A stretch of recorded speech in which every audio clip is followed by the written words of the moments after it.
Human nature, according to Hobbes, is bad and egocentric. In the word of Hobbes, it is impossible for man to live together or be sociable. The English philosopher, through his writing, made it clear that it is not in man's nature to seek a life together.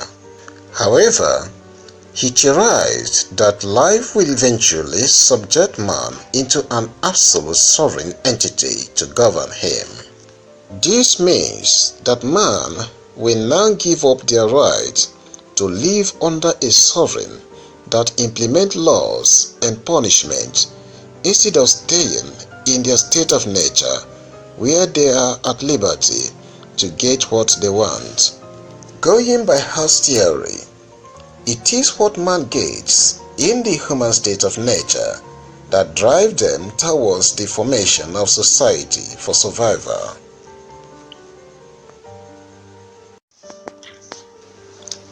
Today's reading is on social contract from Britannica Encyclopedia. The social contract. The theoretical foundation of modern constitutionalism were laid down in the great works on the social contract, especially those of the English philosophers Thomas Hobbes and John Locke in the 17th century, and the French philosopher Jean-Jacques Rousseau in the 18th century. As a result of the Reformation, the basis of divinely sanctioned contractual relations was broken up. The Holy Roman Empire was torn apart by the wars of the Reformation. Henry VIII made the Church of England independent of Rome.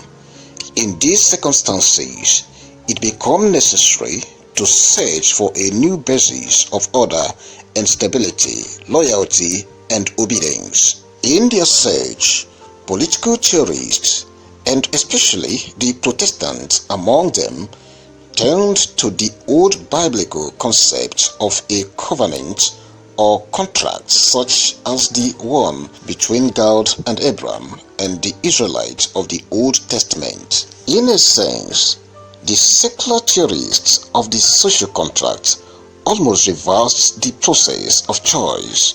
Instead of God choosing his people, a people through his representatives was now looked upon as choosing his governance or his mode of governance under God by means of a social contract or constitution.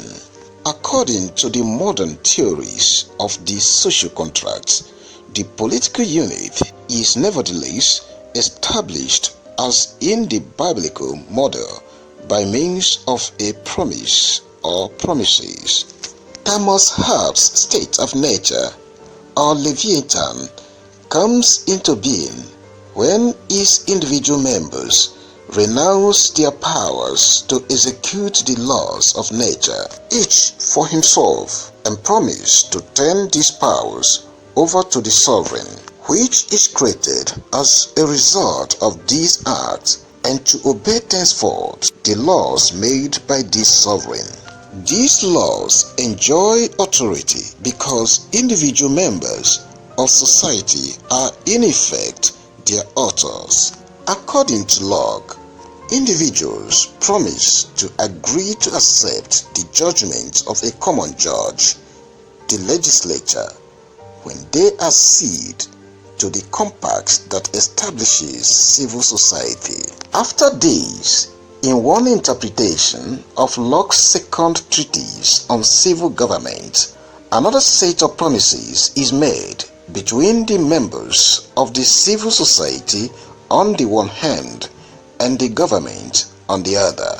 The government promises to execute its trust faithfully, leaving to the people the right to rebel in case the government breaks the terms of the contract or, in other words, violates the constitution.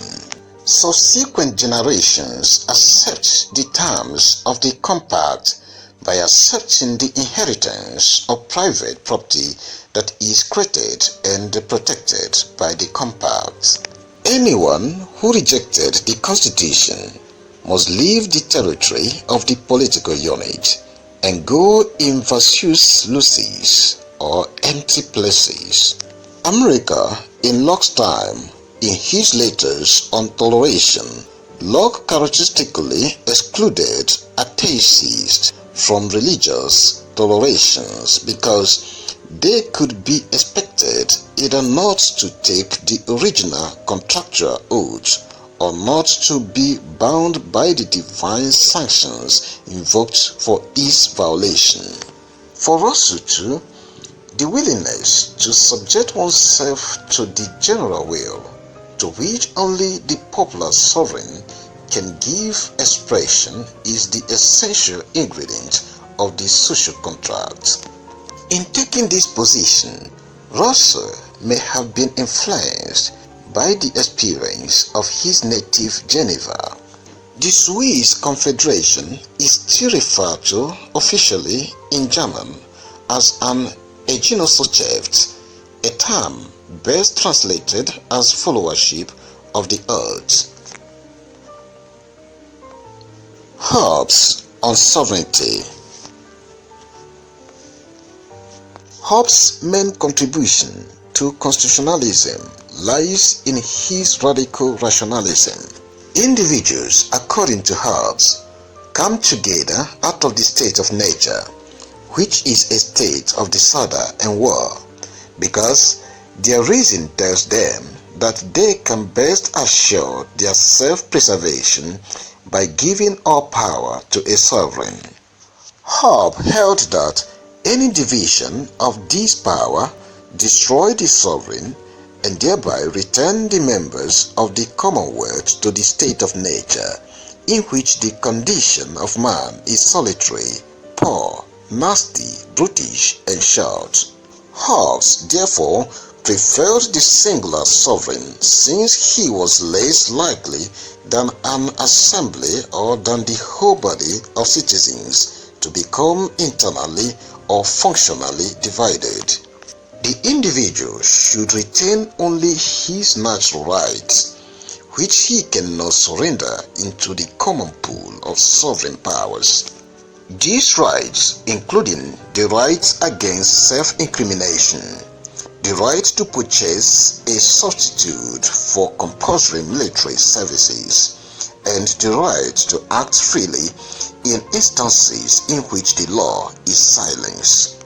Locke attempted to provide firm assurance of individuals' natural rights partly by assigning separate though conditional powers to the monarch and parliament, and partly by reserving the right of revolution against a government that had become unconstitutionally oppressive.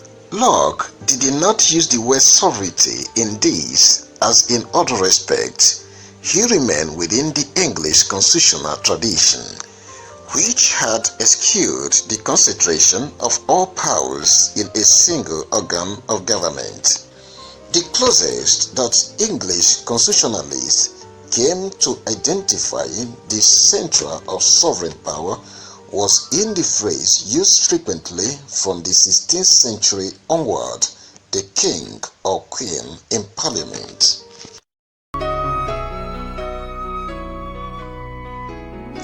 Thanks for viewing. Please subscribe for more videos as we upload. Thank you.